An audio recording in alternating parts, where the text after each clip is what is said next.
not that I don't think PowerPoint presentations aren't useful, it's just that I didn't put a PowerPoint presentation together for you all. It's my first time I've ever gone last in the conference, and I've been thinking about which way that it cuts. One way it could cut is that you all have been in the room all day and you all are tired and ready to get out of here, so nothing I say will matter. That'd be fantastic, right? Or it could cut the other way, right? And the one thing you remember from the conference is what the last person said, which wouldn't be so great. So I'll do my best to kind of keep you guys awake and enthused by focusing on equity as it applies to political rights and the political rights of the poor. Now I want to kind of return to our beginning of the day. First I want to thank Megan for an incredible organizing of the conference, Matt as well for being the foot soldier here as well, and then Lua being the person who got me here. So thank you all for being so great in putting this together. And it's been a great conference because I've been learning about, it's one of those conceptual conferences which you're learning about a concept applied to many different areas of the law. Right? So it makes it really interesting for me to be exposed to areas of the law that I know very little about. But I want to return to that discussion that we were having earlier in terms of this relationship between equity and equality before getting into the heart of my presentation. Now, again, I entered today without really thinking that precisely or that closely about what is the distinction and relationship between equity and equality. So as I've gone through the day, I've been kind of writing down notes. And just to give you a sense of where I'm coming from and how I draw that relationship so you can understand better the core of my presentation. Now, for me, equality is a measure of equity. Not the only measure, but it's one measure of equity. And I think it's a measure of equity that is particularly salient because it's perhaps more objective, right? If you have sort of something called equality, no matter how it might be defined, then a sense is that there's equity that has produced that equality. I can see that not all equality lead to equity or the product of equity. Some equality, as has been relayed earlier today, is a source of inequity. So I want to break it down consistent with the question I asked Lua earlier today, between equality of opportunity and equality of results. Now, equality of results, I think, is probably the most problematic from the perspective of equity. A lot of equality of results can be the product of inequity. Equality of opportunity, however, is perhaps more consistently aligned with equity. And equality of opportunity has been the focus of constitutional law jurisprudence as it has applied in the voting realm. And so when I reference equality with respect to the poor, the idea underlying it is this notion that it is equality of opportunity, and it's the equality of opportunity that has to be produced through equitable laws. Okay, so now in terms of thinking about the right to vote and the right to representation, the key fundamental constitutional principle I want to focus on is the principle that's articulated in the 1960s. The idea that groups and individuals should have fair and effective representation in the political process. Now, I want to distinguish this notion of the right to fair and effective representation from the right to vote. The right to vote, there's a lot of inequity wrapped up with respect to the right to vote right now. Inequity related to voter ID laws, inequity related to felon disenfranchisement laws, inequities related to prohibitions on non-citizen voting. It's a little tidbit that I teach my class every year. My election law class every year. There's no requirement in the Constitution that voting be limited to citizens. And in fact, for much of the 19th century, many of the states in the Union allowed non-citizens to vote. And it continued all the way through the early 20th century, with Arkansas being the last state to ban non-citizens from voting. But up until that time, states had allowed non-citizens to vote. So it's something that we don't really take into account, we really don't think about, but it's part of our history. But that's not the inequity I'm talking about.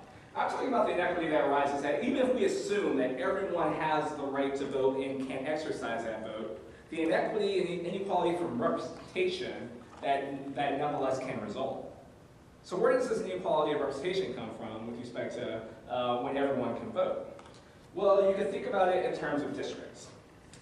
Legislative districts are the primary vehicles for representation in the United States. Legislative districts are the basis of representation in the House of Representatives. It's basis of representation in state legislatures. It's basis of representation in city councils, county seats, based on legislative districts. So it's a primary vehicle for representation, the only exception being the United States Senate. And you can imagine districts being drawn in such a way that it denies or minimizes the opportunities for individuals or groups to be represented in the political process. So how might this happen? Well, it might happen in one way, in which you draw one district that has 100,000 people, and you draw another district that has 100 people.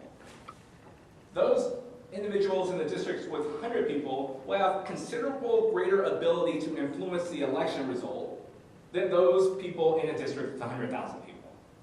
So while it doesn't necessarily cancel out your opportunity to be represented, it makes your opportunity to be represented unequal, because your opportunity to influence the outcome of the election is different based on which district you live in. So that's kind of one basic way in which you can do it. The one that's most relevant here are those situations in which districts are drawn, in which they're equal population districts. Both sets of districts have 1,000 people. But in these districts, there are minority groups. And these minorities, by definition, are a minority of might make up are not by definition, but these minority groups in these particular districts are a minority of the population of the district. Say they represent 200 people, 20%. And you have the other 80% that is comprised of another homogeneous group. And these 80% of people will refuse to support any candidate that minority group supports. This might be because of antagonism towards that group. Maybe it's drawn from race, from class, or something else. And as a result, that minority in that district has essentially no ability to influence election results, because their vote will always be canceled out by the majority. In this process, in this drawing of these districts in which a minority has little to no ability to influence the political process are known as districts in which the minority vote has been diluted. Okay? So that's kind of the background in terms of understanding how the opportunity to vote does not necessarily guarantee the opportunity to influence the political process, and therefore, in the final step, if you can't influence the political process, or if the politician or the representative that represents that district knows that the minority's vote is pretty much meaningless in that district, there is no obligation or even incentives for that representative to represent that minority group. And so that minority group is therefore denied fair and effective representation in the political process. Okay, so that's kind of the background, the more definitional terms with respect to fair and effective representation. So now how is the Constitution treated this?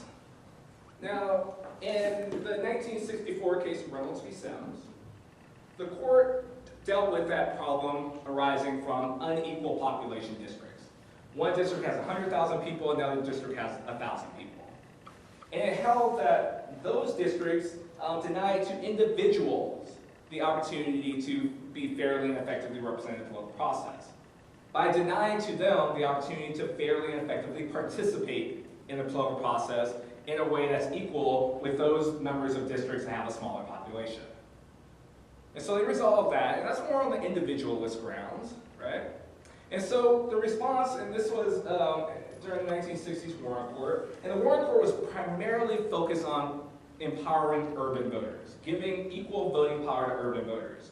Because districts have been drawn such that rural districts are where the districts had 1,000 people, and the urban districts where the districts had a lot more people. And so to even out the political power of urban and rural constituents, they drew these districts, court forced the states to draw equal population districts. Now the urban voters that the Warren Court was primarily worried about in terms of equal opportunities to influence the political process were urban minority voters. The problem with the solution that the court put forth is that states now could draw equal population districts, but they could draw it in a way such that they would minimize the power of minorities to influence the political process. And that's what many states, in fact, did. Now, the next year after Reynolds v. Sims, the court articulated as another standard that was perhaps designed to address this particular problem. And they said that if a state draws districts in a way that minimizes or cancels out a racial or political element, such drawing of district lines should be subject to rigorous scrutiny. And so through that came a set of claims that were made against the drawing of district lines in various states and localities.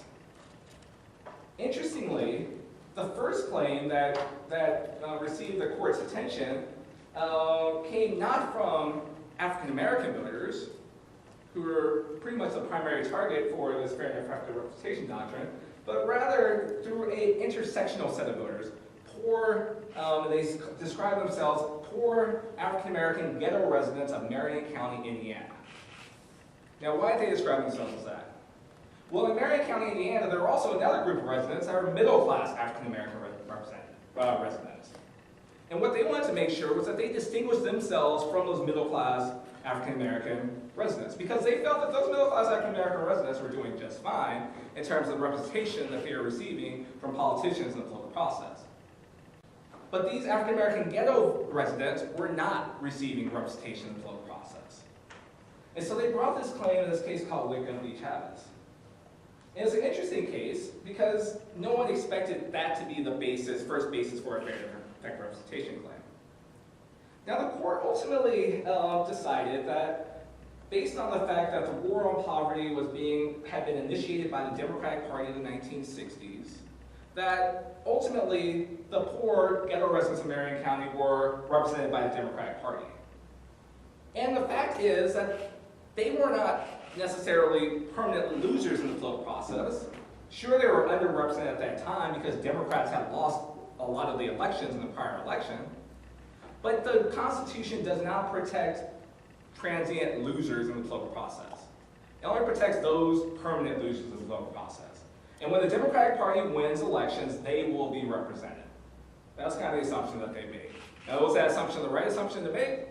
Highly questionable, given that the Democratic Party at the national level is very different than the Democratic Party at the state and local level, but that's the assumption that the court went with. Importantly, however, the court never said in that case that this right to fair and effective representation in the political process does not extend to the poor. Now, in the case in which they defined that standard, is in which they deprived states from drawing districts that canceled out political or racial elements, note that they never mentioned the poor. They mentioned racial elements and they mentioned political elements, and that could be construed as only protecting parties and racial minorities from having their votes canceled out or minimized.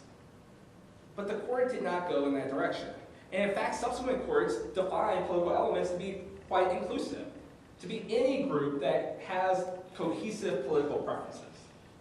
If there's a group that has cohesive political preferences, they have the right to not have their vote minimized or canceled out through districting. Now, this presented an opportunity.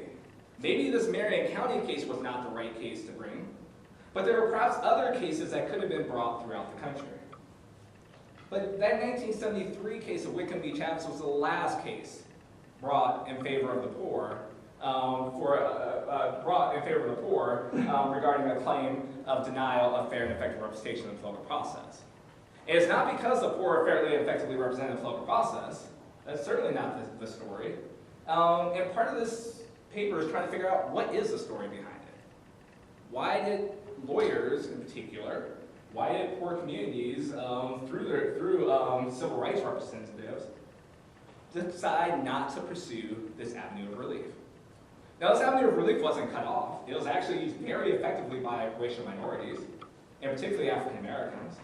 And it served ultimately as a basis for the 1982 amended Voting Rights Act, in which the Congress imposed on states the requirement that they draw, or certain covered states, the requirement that they draw a proportionate number of majority-minority districts, districts in which the majority of the population was either African American or Latino. So there was quite a bit of activity in this realm in the race context, but there is zero activity in the class context. And so the question I'm wondering about is why the turn away from class? Now, I have three hypotheses as to the reason. And one of the reasons is the conservative turn of the court in the 1970s, early 1970s. President Nixon appointed 4 justices of the Supreme Court over a 3-year span. And as a result, there was a shift, a striking shift in the court's jurisprudence, constitutional jurisprudence. In the late 1960s, there was a suggestion that the poor should be considered a suspect class, entitled to special protection by the court. Now, if the group is considered a suspect class, then the responsibility of the court is to scrutinize all laws that facially discriminate against that group, or that are motivated by discriminatory purpose, against that group.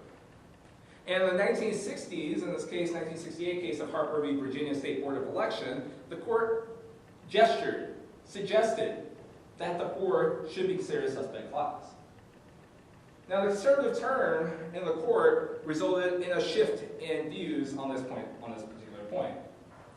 By the 1973 case of San Antonio Independent School District v. Rodriguez, the court intimated the opposite. It intimated that, perhaps the poor should not be considered a suspect class, although it never clearly said that thing. But 2 years later, they did say that thing with respect to a claim against an amendment to a Medicaid bill that declined or deprived the poor of funding for abortion services.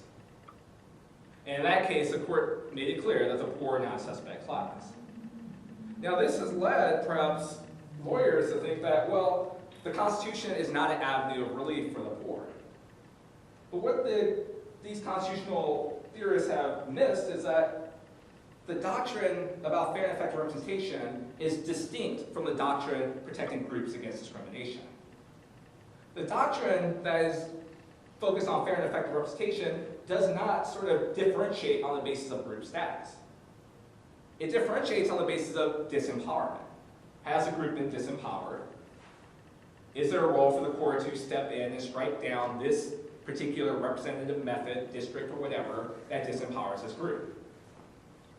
The anti-discrimination prong of equal protection, however, is focused on particular groups or classifications. And therefore, it's limited in terms of the rigorous scrutiny to those groups or classifications that the court has defined as being worthy of such rigorous, or in need of such rigorous judicial protection. So the conservative turn of the court probably explains part of it, but I think it's based on lawyers' misunderstanding and misinterpretation of the law. There's two other hypotheses, though, that I think are just as much a part of the story. The misunderstanding and misinterpretation of the law can be corrected, but these other two perhaps cannot be, or will require a little bit more work. Now, one derives from this Madisonian fear of democracy.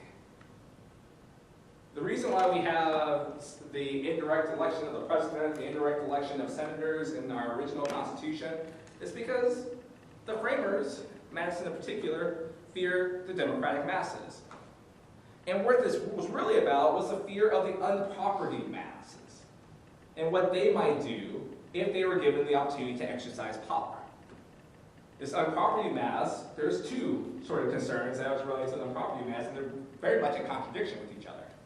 The first one is that they lack sufficient independence to vote according to their interests.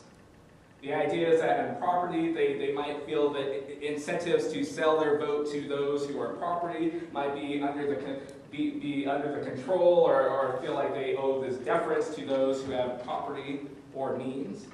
And therefore, their lack of independence is a justification for depriving the property of their vote. But there's also this other fear embedded within it. And it's a fear that the unpropertied had too much will. So that lack of independence is the argument that they don't have enough will. And there's another argument that they have too much will.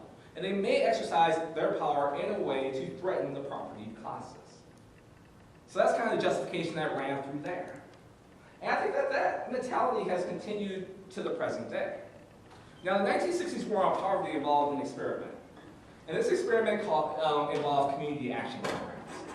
These community action programs were set up by the Johnson administration, particularly Sergeant Shriver, who was running the Office of Economic Opportunity. And these were agencies that were set up throughout the country. And what was the main requirement for this agency is that there be maximum feasible participation of the poor in these agencies. Now, these agencies receive federal funding. They're responsible for designing programs designed to help poor communities. Right? So they're given quite a bit of authority and discretion outside of the structure of city government. Now, of course, there's a rivalry that develops between city government and the community action programs. And this rivalry ultimately translates into an attack on these agencies because they're being run by the poor.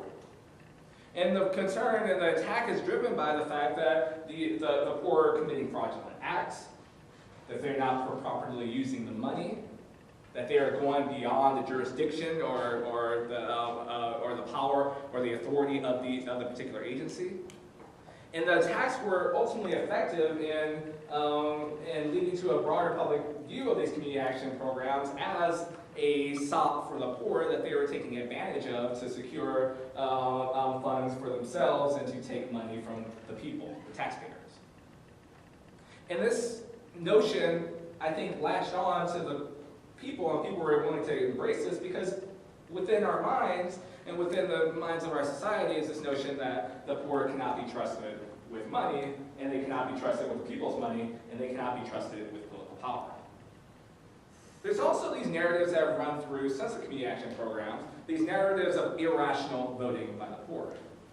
What's the matter with Kansas? A book that seems directly relevant since I am in Kansas, which I view as a book targeted at the voting behavior of mostly rural, lower, or lower middle income voters. The idea that they vote against their economic interests because they're really voting just for their social values.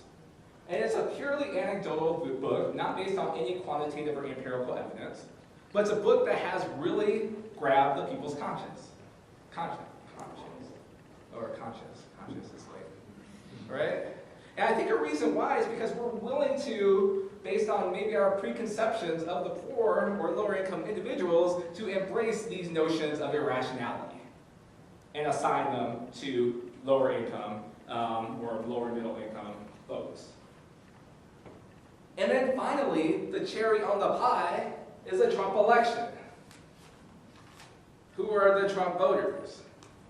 You know, I come from this blue bubble, right? And we're just like looking out there. Who are they, right? The progressive bubbles are perhaps willing to embrace this idea that these Trump voters are kind of like the Kansas voters. And what's the matter with Kansas? Irrational, voting against their interest voters who set us up with this presidency that those folks in the progressive circles very much oppose.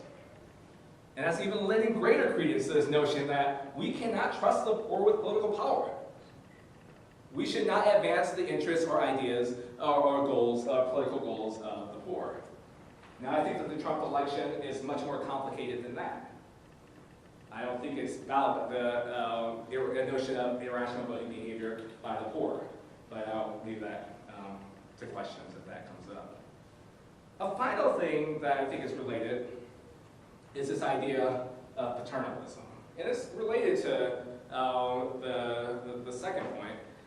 Now, Francis Fox Piven and Richard Cloward wrote a book in the 1980s called The Poor People's Movement. And I was really excited about reading this book. Right? I read it a few years ago. And I was wondering if it was going to kind of relate to the Martin Luther King movement and talk about sort of how that poor people's movement kind of extended to the future. What I found was that what they're describing is a movement of lawyers to secure legal representation for the poor in the legal process. A very important, admirable goal. Something we should aspire to, something that's quite valuable. But I also think it's a limited goal. And if you compare it to the goals of the civil rights movement was about protecting rights, about protecting legal representation in the legal process for sure, but it's also about political empowerment. And that political empowerment part of the story was critical to the Voting Rights Act. It is critical to securing the representation of racial minorities in the political process. Have we gotten to equality of representation with respect to racial minorities? No. Are we further along than we were in the 1960s? Certainly so. But the Poor People's Movement did not have that element to it at all. And part of me thinks, and this is, again, I'm trying to think through this paper, that there's a paternalism attached to it. This idea that the poor need to be represented, and what's important the important goal is to secure legal representation and have the lawyers advance their interests through the legal process, rather than placing the power in the hands of the poor to secure their own representation in the political process. And it's related, again, to our perhaps Madisonian notions, perhaps our experience with the Community Action Program, perhaps our experience with our views about the Trump election, or the narratives of irrational voting. So these are kind of the three different angles I'm trying to approach to think about how to uncover the story of the turn away from class. And I think it's important to uncover this because there's still an opportunity. The doctrine that is at the foundation for the political empowerment of racial minorities is still alive and well. It hasn't been used as much because the Voting Rights Act very much superseded the constitutional doctrine. But in the absence of a Voting Rights Act for the poor, that constitutional doctrine is relevant. And perhaps it's a place we can look. It's a vehicle we can use to secure the empowerment of the poor. But that ultimately depends on a kind of normative question, is whether empowerment of the poor should be a goal of equity. Will empowerment address systemic unfairness in the system? Is systemic unfairness in voting a proper object of attention? Or should we allow things to go forward, recognizing in the two-party system that the moral imperative of the Democratic Party, in particular, maybe the moral imperative of the Republican Party, will come around to seeing as one of their primary goals, as they did in the 1960s, to represent and advance the interests of the poor. So that's kind of where I'm at, and I look forward to Q&A. Do you think there would be an issue if you made class like a suspect classification that also programs designed to help poor people, those would also fall under that strict scrutiny category? Yeah, so it's interesting in terms of the way we've kind of seen classifications and classes evolve over time. And one of the things that when I started teaching in terms of anti-classification doctrine or strict scrutiny. Students would ask, well, why are whites considered a suspect class? Because the anti-classification doctrine says that when the government uses race, that use of race should be subject to strict scrutiny, even when that use of race is to harm whites to benefit African Americans or another racial minority group. And so they're wondering that because their notion of where classifications came from was the suspect class doctrine of Caroline Products footnote 4. Under that doctrine, it says that discrete insular minorities, generally translated to marginalized minorities, are entitled to suspect class status. That seems to be about marginalized minorities, but it's being applied in a way that is actually protective of powerful majorities. Right? How does that work? Well, I would start in terms of this. I'm giving you the background to kind of give you a sense of how I think about that question. Anti-classification doctrine, and I don't have time to develop this point, but I'm writing about it right now, so hopefully you'll read about it soon. Anti-classification doctrine is a doctrine that's developed uniquely in the context of race and gender. It was developed in the race, and I would argue that suspect class doctrine has never really been applied by the court to protect African Americans as a class, or any other racial minority as a class. Instead, the premises of anti-classification doctrine as applied to race were cases decided after Caroline Products during World War II that described race as an odious basis to classify people in a society premised on equality.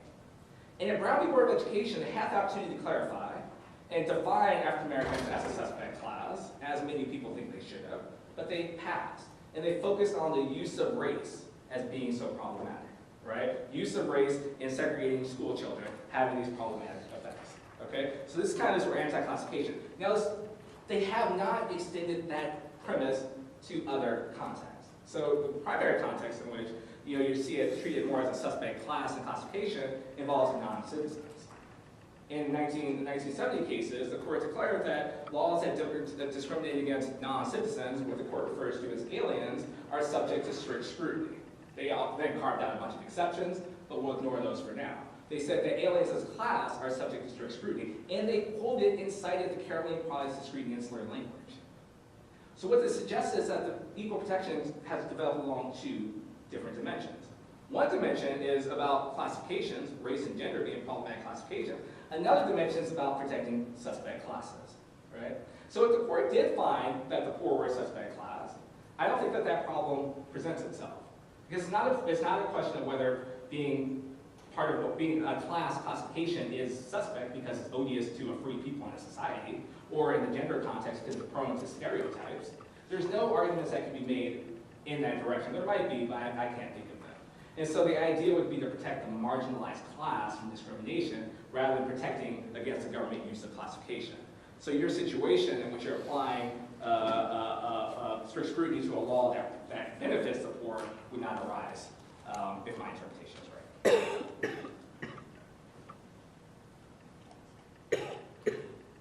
Yes. So I want to get back to thinking about inputs versus outputs, or like how we're looking and thinking about equity and access to voting for the poor. And I'm just hoping that you could just help us think through what output sameness looks like in the voting context. Yeah, so I don't know, I guess it's not voting as representation. And I don't think it's kind of sameness, it's, I guess it's kind of an input. So it's an input and output notion in this sense. The input notion is equal opportunity to influence elections, okay? And sameness looks like the candidate has to go or feels the need to go and try to earn your vote. Candidate from one party or the other feels the need to earn your vote, right? And the candidate that's viable, and it's important that the candidate be viable and needs to earn your vote. Now, if you're in a situation in which you're 80-20 and you're in the minority of the 20, right, the candidate's not going to feel the need to earn your vote, especially if it's an uncontested or a very partisan division in that district. So it's not only 80-20 rich-poor, it's 80-20 Republican-Democrat, and the 80 of the Republican are associated with the rich, and the 20 of the Democrat are associated with the poor, right? And so there's no real opportunity for the candidate, or real need for the Republican candidate that's going to win that election, no matter what, to go to that poor community to try to secure their vote. So they don't really have any sort of sense of equal opportunity to influence the vote process. So what it looks like is that there would be at least the competitiveness in that district to provide those minority groups with the equal opportunity to influence the vote process, because one or the other candidate is going to try to win their vote, and that one or the other candidate is going to be viable in winning that election. Okay, so that's what it looks on the input side. On the output side, it would say that once that person is elected to office, right, their decisions on what to support and what to oppose are going to be driven in part by a concern that there could be a challenger that comes along who could win an election if I support or oppose things in a certain way by mobilizing that community of voters that are not on my side and securing voters in the middle through some coalition of politics. And so representational decisions are driven by that calculation. It doesn't mean that the policies that they're going to support are always going to be favorable. They're going to be mostly unfavorable. But there could be consequences for voting consistently unfavorable to the minority marginalized group, because opportunity for a challenger to mobilize that group and to win an election if that group can come into coalition with another group. So that's kind of how it looks in terms of... I'm trying to figure out when those two things are not aligned. When you would have... Yeah, I think that they are, I don't think that there are two situations where I can imagine where they wouldn't be aligned. I think that they're related to each other for sure. Very much so. Yes, please. I have two questions. One is, for your thesis to be, to actually successfully challenge districting based on full and fair representation for the poor, does it require the court to determine that class is a suspect, or like is a protected class? Because otherwise, what's the distinction between, it does require that. It does not require it. It doesn't, so I guess I'm confused then, what's the distinction between anything else that identifies a group that is not constitutionally recognized as a suspect class? Right. For example, a district that has 20%, it has two occupations. One occupation is 80% lawyers, 20% is the plumbers union, and 80% always will vote against the plumbers because, you know, they're lawyers. Right. So what's the distinction in terms of viewing class as that versus any other distinction? Yeah, I mean, if it's not protected. you don't have to define it in terms of income, you can define it in terms of occupational groupings. I find it unlikely that the occupational groupings will be in such a way that they will be polarized, such that plumbers never have anything in common or a relationship with lawyers, such that plumbers and lawyers are in competition with each other in such a way that plumbers can be ignored in that particular context, whereas lawyers might get all the representation. It's unlikely, but to the extent that it could happen, that group, racial, political, elements, if that group votes cohesively as a group, and it's being marginalized and denied the opportunity to fairly and effectively influence the political process, then that group should be entitled to protection. Right? So I would say that that wouldn't be the limit in terms of the status of the group. And the reason why I take it outside of the suspect class doctrine is because the court has suggested that it has said so itself. Think about partisan gerrymandering, right? What would be the basis for the court to adjudicate partisan gerrymandering claims, right? Well, under the suspect class doctrine, you can say that political parties are not protected classes, so they're not in need of protection, right? And that's where the court could go. And they can say any drawing of districts only has to survive rational basis scrutiny, right? But the court has not gone there. Now, it hasn't gone to adjudicating partisan gerrymandering claims for sure, but it hasn't gone to rejecting them on that basis. Instead, they have rejected partisan gerrymandering claims because they can't come up with any sort of manageable standard for consistently addressing these types of cases, right? And now the court is trying to figure out if the standard being offered right now is a manageable one or not. But the court hasn't, again, seems to have separated it out, and I think it's consistent with the development of doctrine, what it does in this realm of providing fair and effective representation from what it does in the suspect class context. And I'll give you a brief reason why. What the court, I would sort of speculate what the court's thinking is that, well, if groups are provided fair and effective representation in the political process, you know, which was the goal of the one person, one vote doctrine, then there would be less need for the court to intervene into democratic politics.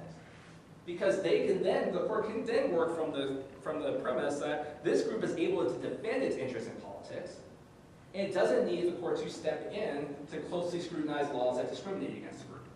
The fact that there's laws that discriminate against the group represent that they have lost in that political contest, but it doesn't necessarily entitle them to judicial protection. And so Justice Warren described the one person, one vote case as the most important case of his tenure. And he was on the court that decided Brown v. Board of Education. Why did he decide that? Why did he say that? Well, many think that because he recognizes that if you can empower groups or provide groups with the opportunity to protect their own interests in politics, there's less need for the court to step in.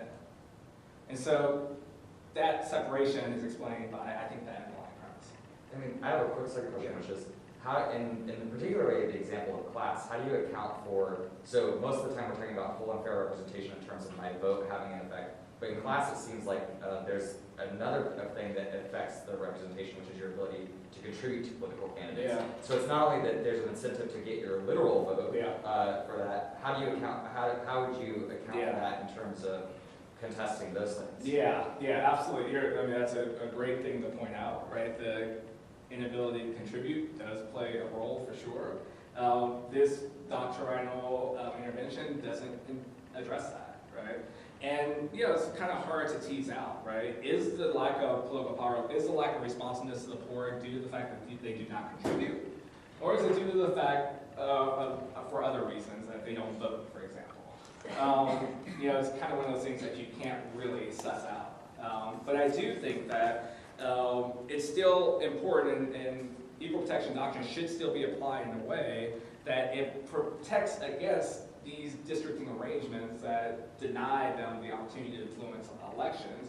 And if it ultimately comes about that you correct it through the construction of majority poor districts, for example, then, and they're still ignored then, which I think would be a little unlikely because the majority of the district would comprise of low-income individuals.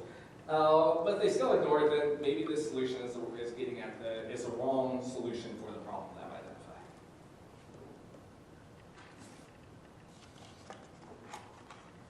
Yes. So, assuming that there's some drastic change in composition of the court, and in the future they do recognize poor do you, being kind of a Senate here, do you ever foresee legislatures becoming more, I guess, better at gerrymandering where they have in the racial sense, that they're packing the districts with all the minorities they can, Yeah. and they're saying, hey, we're doing this to help their Yeah. vote. So you think they can do the same thing as far as, you know, the border? Yeah, They yeah. put them all in one district and you Yeah. effectively dilute their vote in every other district. Yeah. You put them all in one. Yeah. We're just helping them elect the representative. they want. Absolutely. And that's happening right now, Yeah. right? So, you know, the 2010 round of redistricting, due to a very successful red map strategy by the Republican Party, allows the Republican Party to take control of many state legislatures. State legislatures in many states are responsible for drawing district lines. And in the southern states that at the beginning of the decade were subject to Section 5 of the Living Rights Act, which required that in order to get their districts approved by the federal government, they had to draw a proportionate number of majority-minority districts. So if there were a 20% minority in the state, you had to draw 20% of your districts had to be majority-minority, right? This requirement has aligned with Republican strategy since the beginning, since the 1990s, when it was first applied. In the 1990s, around the districting, though, Democrats controlled many of these legislatures through which it applied. And they would do the bare minimum necessary to secure an opportunity for that minority group to elect candidates of their choice, while dispersing the rest of the African American, presumably Democratic voters to other districts where they might be able to influence elections and give Democrats a fair chance to win in these elections. 2000, things start to shift, right? Republicans gain more control of seats. In 2010, it's a wipeout for the Democratic state legislatures nationwide, right? And so Republicans now control all of the districts that are covered states. And what do? They say, yeah, we'll give them a proportionate opportunity. We'll give them a real good proportionate opportunity. We'll pack them all in, right? 60, 70% African American. You are guaranteed not to lose that election. Go black folks, right? Yes, and so that's the strategy that's been used. And the question that raises is there a claim against that strategy? Is there a constitutional claim against that strategy? Well, it's kind of hard to make the argument that they deny a proportionate opportunity to elect candidates of their choice because they're maintaining a proportionate number of majority-minority districts. And so the claims that they've been bringing have been racial gerrymandering claims, that drawing districts on the basis of predominant racial motivation is unconstitutional. Now, it's ironic that they're bringing these claims because those very groups that are bringing the claims opposed those claims when they were brought in the 1990s against the drawing of majority-minority districts. Could this happen with respect to the poor? Oh, absolutely. Yes. And until there's some constitutional constraint placed on that activity, there will be incentives for the party for whom the poor do not align with to engage in these types of shenanigans to the extent that any sort of fair and effective representation model emerges in the court. Now, will it emerge in the court given the change in the court that's likely to happen if Justice Kennedy retires? Not likely, but these ideas came before the 2016 election. I'm sticking with them, right? Sometimes you have to be aspirational for the future, even if it's beyond my death. But we'll see. Yes, please. So you talked about what's the matter with Kansas. Yes. That author last year put out another book where he said basically the same thing about the poor liberals, where he said, poor conservatives and what's the matter with Kansas vote against themselves. Poor liberals also vote against themselves economically all the time. Yeah. So if that's the case, Right. does redistricting solve that problem? Does making them suspect class solve that problem? Yeah. So the question I always have, and I enjoy the books. I think that they're very interesting and entertaining at points. Whether he's empirically right, and political scientists have suggested that he's not. What happens is that it's not that poor liberals or conservatives vote against their interests, it's that their interests are not on the political agenda, right? So if you think about campaigns, there's not a lot of campaign focus on let's advance the economic interests of the poor, right? That's going to be my campaign platform. I'm going to talk about sort of things like expanding earned income tax credit, expanding welfare, expanding food stamps, expanding sort of all these things that may help low-income individuals get up on their feet and and move up and have opportunities for mobility, right? These issues are not really front and center on agendas. And so you're thinking that if they're not front and center on agendas, and poor voters who have perhaps more limited time and resources to educate themselves fully about all the issues, and they may be deep into the platform somewhere that they would like to support these programs, but they're not front and center. then they're going to think like, well, what do I vote on? Well, I'm not going to vote on the economic issues because they don't seem to be relevant to me. So I'll vote on the social issues. And those are the things that I really care about. And those are the things that they're talking a lot about. And I care about those things, so I'm going to vote on those things. And so unless we have a situation where the economic interests of the poor are just as front and center on the agenda as the social issues, and the poor still nonetheless vote against their economic interests, that's the situation, that's an empirical test I would like to see. And if that's shown, then yeah, redistricting won't have much of an effect. But I think that if you did have that situation, that most poor, and this is speculation, that most poor would vote their economic interests. But that's just speculation. We just don't have the counterfactual right now. Yes, please. So, this is some maybe 25 years ago, 20 years ago, in a completely different context, but I love this more than analogy. I love this metaphor. Catherine Franke describes sex discrimination as technology. And as I was sitting here and sort of technology in a fairly economic sense of the changing means of producing an output. And as I'm sitting here listening, not just to your presentation, but then reflecting about the conversations we've been having all day, so. Oh yeah, I'll have everybody else up here. You must speak for all.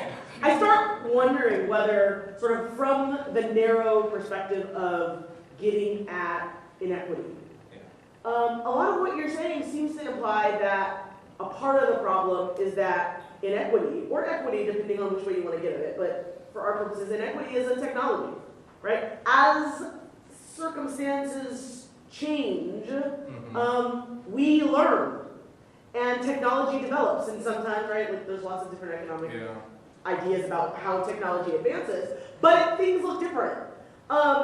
And sort of as you start responding to all these questions, well, what if you do this, what if you do this, it sort of seems like you have, well, we fix this, and this is the new thing that's going to be the problem.